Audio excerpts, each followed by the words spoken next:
When it comes to price fluctuation and rumors, Fallout Commander has kind of done it all. We thought the collector booster box was going to be extremely rare based on allocations given to our local game stores. We saw a TCG player have massive sales on the Commander deck way too early, even before real pre-release season.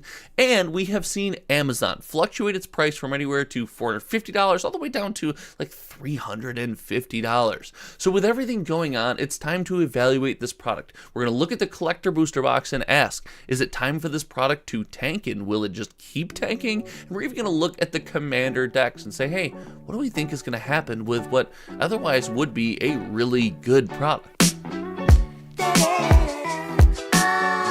This Universes Beyond Commander release came out to a ton of fanfare. The secondary market was going nuts, and TCG Player actually sold more Fallout Commander products in its pre-release than it has all of Doctor Who release and their products. So what I'm trying to say is Fallout has outsold Doctor Who already, and Fallout has been out for like a second and a half. But that doesn't mean the product has been without any kind of controversy or even extreme price fluctuation. So today, we're going to look at the two products for Fallout Commander. We're going to look at the collector booster box, and we're going to look at the decks. And mainly, we're going to focus on the deck set, as that is the most popular by far way to interact with the decks on the secondary market. And we're going to say what's going on. Is the collector booster box going to continue to plummet in price? Are the deck sets going to remain hot forever? What's going to happen? And to do that, we have to turn to Old Faithful. We're going to go to cardboardfinance.com. This application can be visited by you out there on the internet at cardboardfinance.com, and it is supported by the channel members here on Hometown TCG. They get access to exclusive content, channel badges, custom emotes, etc., and they help pay the server bill, so not all of that comes out to my pocket. If you want to consider supporting this project and this mission, it is $5 below, and you can click the link in this video's description. But without further ado, it's time to really dig into some of this information. And we have the benefit of all of the price history and sales history when we have a tool like this. So looking at Fallout Commander, we see that the product has done extremely well. Almost 30,000 individual boxes sold already, with approaching $2 million in money that members of the community like you and I have spent out of our pocket just to get these cards in our hand. And on the surface, this looks like a massively successful Magic the Gathering release. It seems like another feather in the cap for Universes Beyond, as even if you're for or against Universes Beyond, they do seem to succeed as far as a product selling to people like you and I goes. But looking at it a bit farther, it's where things get, well, let's call it a little bit interesting. When we dig into something specific like the collector booster box, we know that based on the price history of this product, it at one point spiked to over $400. Well, the average price of the sale in March is down to $377, and February was at $301. And if we visit the secondary market in TCG Player, we see for $370, you can pick up a Fallout collector booster box. Heck, we even get this cool little graph here that shows us the spike and the crash in price. And it's not just one retailer. This isn't just an event where someone is trying to get out from Fallout and the prices are about to go back up.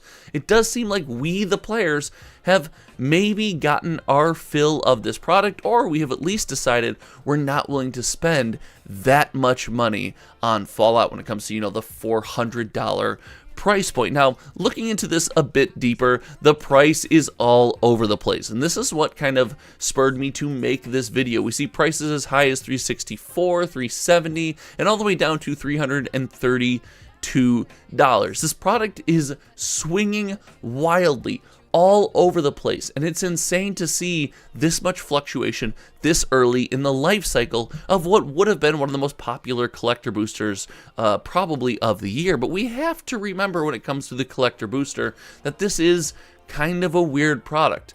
It does have unique cards in it that are reprints from older sets. They are reprints, reskins, things of that nature, but there are cards that you cannot get in the Commander deck set. Now this is a bit unique because before in Doctor Who you could get every card from the Commander deck set and you only had to buy the collector booster if you wanted to bling out the existing cards that you went and picked up already.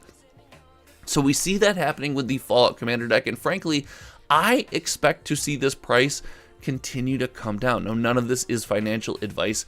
Obviously, please don't, put that on me. Don't put that evil on me, Ricky Bobby. What you can put on me is a subscription to this channel if you like content like this. But I really think that without tons of powerful cards in this release, and really there's not much chase, not much for us to covet. I know, yes, we have the serialized bobbleheads, but it does seem like there's a lot of those on the secondary market for as early as this product is.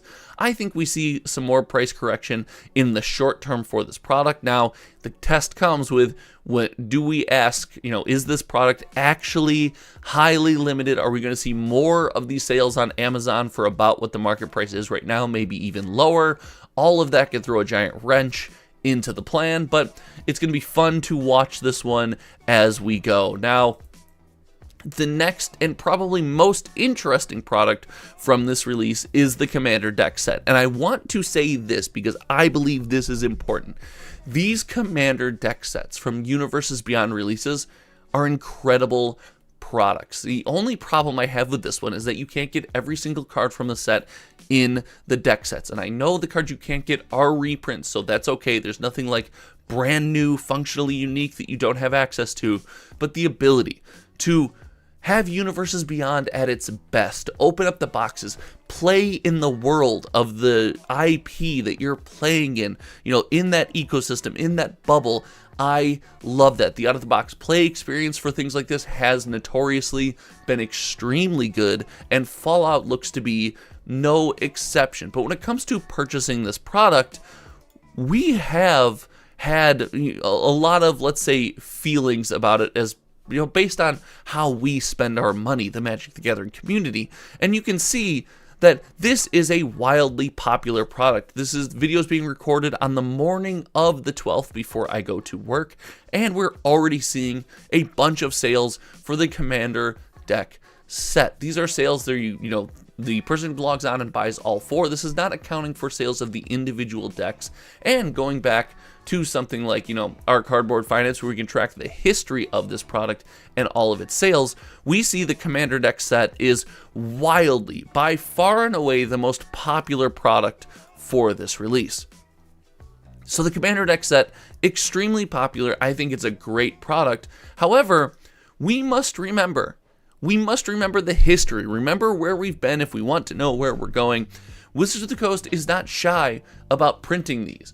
Recently, we talked about the Warhammer decks that were super collectible that had a second wave, the Doctor Who decks that have had second waves, the ability for stores over time to slowly, every once in a while, not in large numbers, but get some Lord of the Rings Commander decks, another extremely popular Commander product. So I would expect to see these maybe even come down a bit in price, if not stabilize where they're at. I don't think this product shines as a rare collectible thing, and it shouldn't be. Magic the Gathering is a game. The out-of-the-box play experience, the game should be accessible, and that's a major win for Fallout. Heck, the ability to get 3 buddies together, go to the game store, spend $50 a piece, and all have a Commander deck and a play experience on the spot, I think is a massive win. Take home all those cards, modify the deck, do whatever it is you will. So I really expect to see some of this stabilize, but this really brings me to my final point after looking at all of the history of this product and what it's going to do,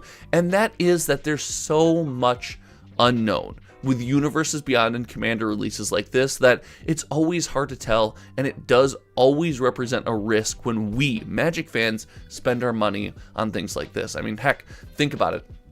We've had a couple Universes Beyond Commander-specific releases at this point, and all of them have been slightly different. There's been slight variances in every single release, and as Wizards of the Coast still seems to try to be showing off or putting the vision out that, hey, we're scaling back on printing, we see a lot of, in 2024, price spikes and crashes and crazy sales and things like that. So it feels like they haven't got their footing yet, and because of that, we are always looking to be a bit risky when we buy Magic products if we're caring about the value. If you're caring about the play experience and just opening these decks, sleeving them up, and having a game with your friends, I think Universes Beyond is almost your safest bet. There's been a ton of, or what seems to be a ton of R&D time. I don't know, I'm not at Wizards of the Coast. I can't tell you that for sure, but what I can tell you is if you're still here, hit the sub button. 80% of viewers are not subscribed, like 80%.